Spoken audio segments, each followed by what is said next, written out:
ગંભીર બેદરકારી સામે આવી છે, જેમાં નશાની હાલતમાં બસ હંકારતાની સાથે જ મુસાફરોમાં ભારોભાર રોષ જોવા મળી રહ્યો છે। મહારાષ્ટ્રના શિરપુર નજીક મુસાફરોએ તેને માર માર્યો, જેમાં બસ ચાલકને માર મારતા હોવાનો વિડીયો પણ સોશિયલ મીડિયા પર ખૂબ જ વાયરલ થવા પામ્યો છે।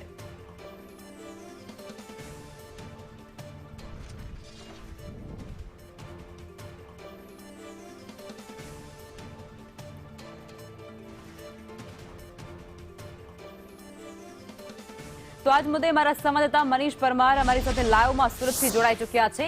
मनीषा, घटना सामे आवी छे जेमां नशानी हालत में एक जे ड्राइवर छे ते बस हंकारे छे, मुसाफरोना जीव जोखममां मूके छे। शुं छे संपूर्ण बाबत?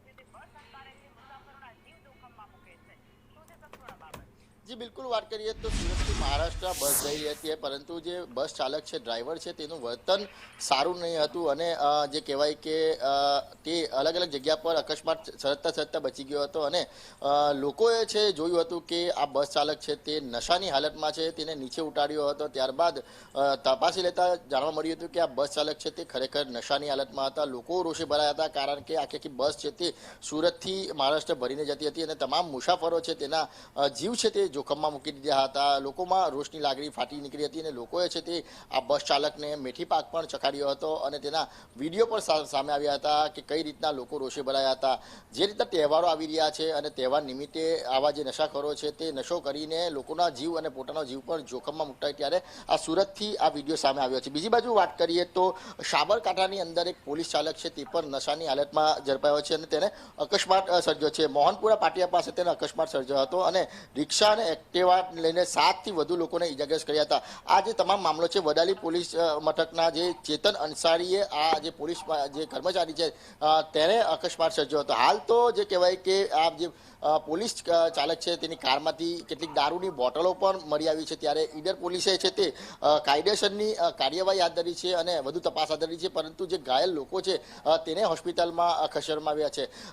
એ જ રીતના વડોદરાની વાત કરીએ તો વડોદરામાં પણ એક નતુભાઈ સર્કલ છે ત્યાં ગાડી નબીરાએ અકસ્માત સર્જ્યો છે અને એક સાથે 4 વાહનોને અડફેટે લીધા હતા। ઘટનાને લઈને લોકોમાં રોષ ફાટી નીકળ્યો હતો। લોકોએ છે તે આવા લોકો છે જે નશો કરીને જે કહેવાય કે કાર ચલાવતા હોય છે તેની પર કાયદેસરની કાર્યવાહી કરે અને સખત કાર્યવાહી કરે, જેથી કરીને નશો કરીને જે અકસ્માત સર્જતા હોય છે, લોકોના જીવ લેતા હોય છે। જે રીતના સુરતમાં અને ગુજરાતની અંદર કેટલાક દિવસથી તહેવારો ચાલી રહ્યા છે અને તહેવાર નિમિત્તે કેટલાક લોકો છે તે નશાની અંદર છાંટા બન્યા છે અને એક બાદ એક અકસ્માત સર્જી રહ્યા છે, ત્યારે લોકોમાં રોષ ફાટી નીકળ્યો છે। જી મનીષ, આ એક સુરતની બાબત નથી, આ સમગ્ર રાજ્યમાંથી સામે આવેલી બાબત છે, જેની અંદર નશાખોરો જાણે બેફામ બન્યા હોય તેવું લાગી રહ્યું છે અને ડ્રિંક એન્ડ ડ્રાઈવના જે કેસ છે તેમાં વધારો થયો છે। એટલે અહીં એવું પણ કહી શકાય છે કે પોલીસ એવા દાવા કરતું રહે છે કે સતત અમે પેટ્રોલિંગ કરી રહ્યા છીએ, અનેક શહેરોમાં અમારી બાજ નજર છે, દારૂ ક્યાંથી ન આવે તેના માટે સતત અમે પ્રયત્નશીલ છીએ, અને આ બધા વચ્ચે અનેક શહેરોમાંથી લગાતાર આ બાબત સામે આવી રહી છે। અનેક લોકોના જીવ જોખમમાં મુકાઈ રહ્યા છે અને ક્યાંક તો ભોગ પણ લેવાઈ ચૂક્યા છે। એટલે પોલીસની કામગીરી પણ અહીં સવાલના ઘેરામાં છે।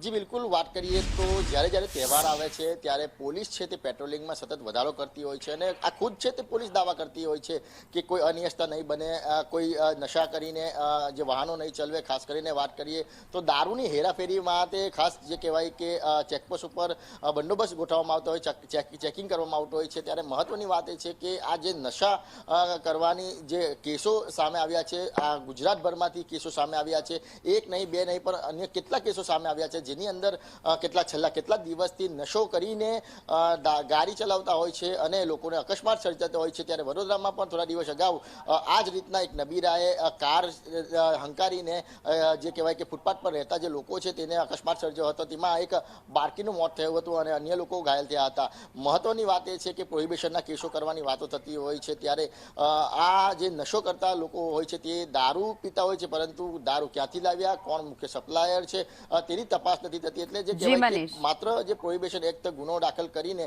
જે એમબી એક્ટ દાખલ કરીને જે કહેવાય કે પોલીસ સંતોષ માની રહી છે, પરંતુ જે મૂળિયા લગીન પહોંચવાનું હોય છે, જો મૂળિયા લગીન પહોંચે તો આ નશાની બદીને જે કહેવાય કે નાબૂદ કરી શકાય।